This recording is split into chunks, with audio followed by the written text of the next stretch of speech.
खुद कहा है कि तुमने 100 बच्चों का मर्डर किया है, इसका क्या?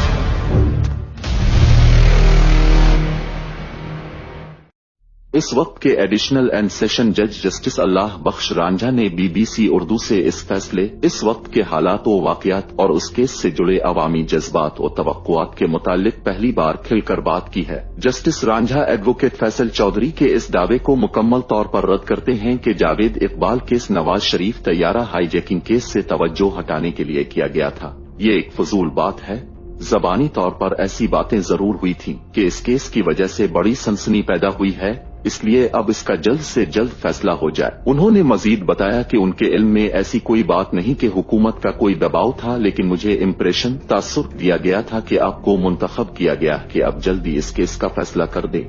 मैं तो सारे ट्रायल ही रोजाना की बुनियाद पर समाअत करके करता था। मुझे आज तक याद है कि जब शवाहिद इसके सामने रखे गए कि क्या अब जंग काफ दफ्तर खुद गए अपनी मर्जी से, तो उसने अदालत में जवाब दिया था कि बिल्कुल वो जंग के दफ्तर खुद गया था अपनी मर्जी से। इससे पूछा कि अपने वहाँ इंटरव्यू में 100 बच्चों को कत्ल करने का एतराफ किया था, तो इसने कहा हाँ किया था। इस वक्त के अदालती मनाजिर के बारे में बात करते हुए जस्टिस रांझा ने बताया कि अदालत के अंदर तो अब समझ ले मातमगिरी हो जाती थी। औरतें भागने और दौड़ने की कोशिश करती थीं ताकि जावेद इकबाल को वो पकड़ सकें और उसको इस तरह मारें जिस तरह इसने उनके बच्चों को मारा है। वो तो बड़ा दर्दनाक मंजर होता था जिसे कंट्रोल करना मुश्किल था। जावेद इकबाल के जहनी तवाजुन के बारे में बात करते हुए जस्टिस रांझा ने बताया कि जावेद इकबाल को नफ्सियाती मसाइल जरूर थे, लेकिन जहनी तौर पर वो बिल्कुल ठीक था। जस्टिस रांझा के मुताबिक जावेद इकबाल एक शिकारी था जिसके पास लाइसेंस याफ्ता बंदूकें थीं।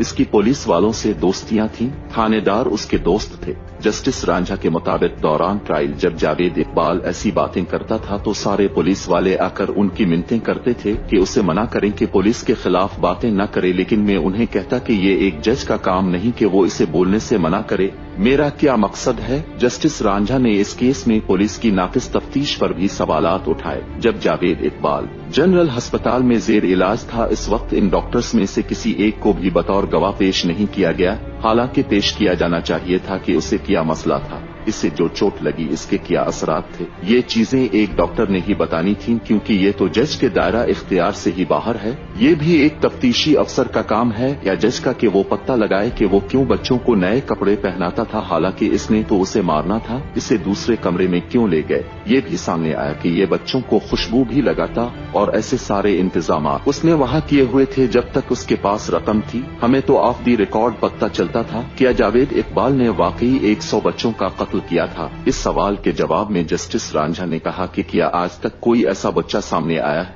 जिसने कहा हो कि मैं जिंदा हूँ?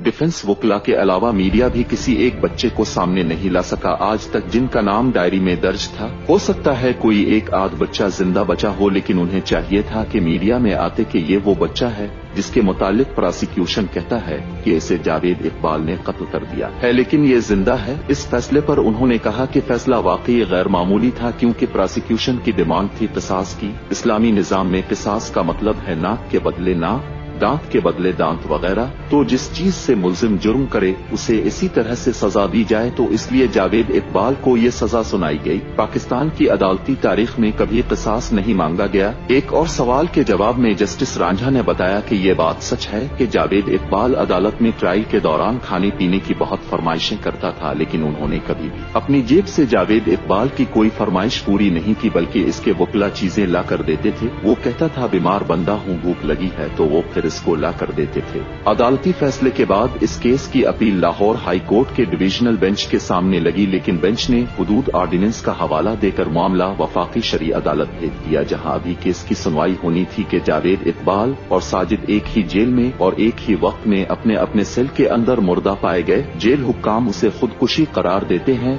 लेकिन इस केस के साथ मुंसलिक पुरस्रारियत कई सवालात छोड़ जाती है। जावेद इकबाल को डर था इसे कत्ल कर दिया जाएगा। जावेद इकबाल के साबिक वकील फैसल नजीब कहते हैं कि ऐसे कैसे हो सकता है एक ही वक्त में दो लोग जो साथ भी नहीं हैं खुदकुशी कर लें, जब उनके पास वहाँ कुछ भी नहीं होता।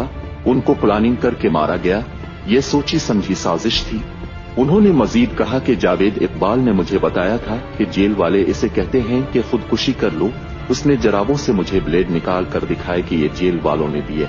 इसने 2 सफ़ों का खत लिखा और मुझे कहा कि केस करें। मैंने अदालत में केस किया। जस्टिस रियाज कयानी ने नोटिस किया और हुकूमत की जानिब से बयान दिया गया कि जावेद को मारने की कोई साजिश नहीं की जा रही।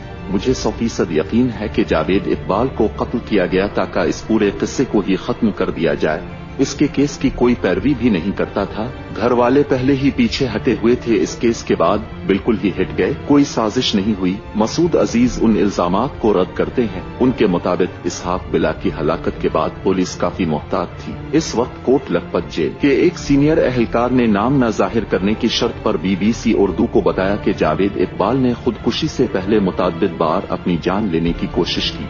उनके मुताबिक जब जावेद इकबाल को खाना दिया जाता था तो वो खाने के बर्तन अपने सेल में लगे बल्ब को मारकर तोड़ देता था और उन टूटे हुए शीशों से खुद को जख्मी करता था। सीनियर जेल एहलकार के मुताबिक जावेद इकबाल एक नफ्सियाती मरीज था जिसका इलाज दौरान ट्रायल भी चल रहा था और इसे एक बार मेंटल अस्पताल भी ले जाया गया। जावेद इकबाल के सेल से बिजली की तमाम तारें हटाई जा चुकी थीं। लेट्रीन की दीवारें जो आमतौर पर 4 फुट होती हैं सिर्फ 2 फुट रखी गई थीं ताकि जावेद पर नजर रखी जा सके। साजिद और जावेद इकबाल की 2 अलग अलग सील्स में लेकिन एक ही वक्त पर मुबैना खुदकुशी के मुतालिक सीनियर जेल एहलकार ने बताया कि दोनों ने खुदकुशियां इस वक्त की जब सिक्योरिटी एहलकारों की शिफ्ट बदल रही थी। हमने देखा कि उनकी लाशें नीचे जमीन पर पड़ी थीं और पहले देखकर यही लगा कि उन्हें कहीं जहर न दे दिया गया हो। ये मुअम्मा 15 रोज तक हल नहीं हो रहा था कि ये दोनों कैसे मर गए।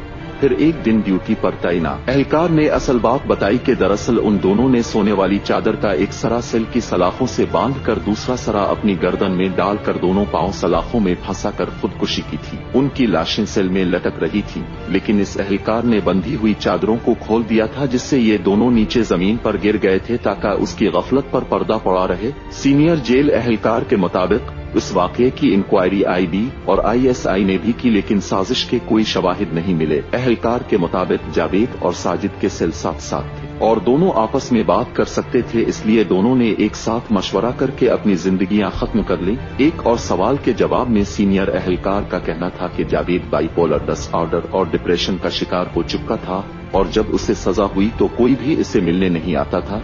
जब ट्रायल चल रहा था तब तो अदालत में वो दूसरे लोगों से मिल लेता था, बात कर लेता था, लेकिन जेल में इससे कोई भी बात करना पसंद नहीं करता था और शायद इसी वजह से इसने अपनी जिंदगी खत्म करने का मंसूबा बनाया था। और चूंकि साजिद जावेद के साथ हिप्नोटाइज था इसलिए इसने भी जावेद के साथ मरने को ही तरजीह दी, क्योंकि सजा के बाद वो भी मुकम्मल तौर पर खामोश हो चुका था, किसी से बात नहीं करता था। नदीम को जावेद इकबाल की मौत की खबर बहावलपुर जेल में मिली। इस वक्त तो यही लगा कि अब हमारे साथ भी कुछ हो न जाए, डर लगा रहता था। लेकिन फिर वफाकी शरी अदालत ने नदीम को बरी कर दिया। लेकिन जावेद इकबाल के नाम से जोड़ा रहने के बाद नदीम की जिंदगी कभी पहले जैसी नहीं रही। BBC उर्दू से बात करते हुए नदीम का कहना था कि जेल की जिंदगी वैसे ही मुश्किल होती है, एक छोटे से सेल में ही रहना, वहीं खाना, खुद सोचें क्या जिंदगी होगी। नदीम का कहना है कि अब वो कभी कभी सोचता है कि वो घर से न भागता तो शायद जिंदगी बेहतर होती। मैं तो सबसे यही कहूंगा कि अपने घर में रही पड़े। जावेद इकबाल के बारे में नदीम कहता है कि उसे इसके किए की सजा मिल गई, लेकिन जंग अखबार के साबिक क्राइम एडिटर जमील चिश्ती कहते हैं कि इस केस की तफ्तीश में बहुत से सवालात बाकी हैं। न जाने वो किसी इंटरनेशनल रैकेट का हिस्सा था जो इस तरह बच्चों की फिल्में बनाते हैं। क्या इसका जेल में कत्ल इसी गिरोह ने तो नहीं कराया? ये बहुत सारे सवालात हैं कि जावेद इकबाल किया था। न जाने आज भी कितने जावेद इकबाल मौजूद हैं।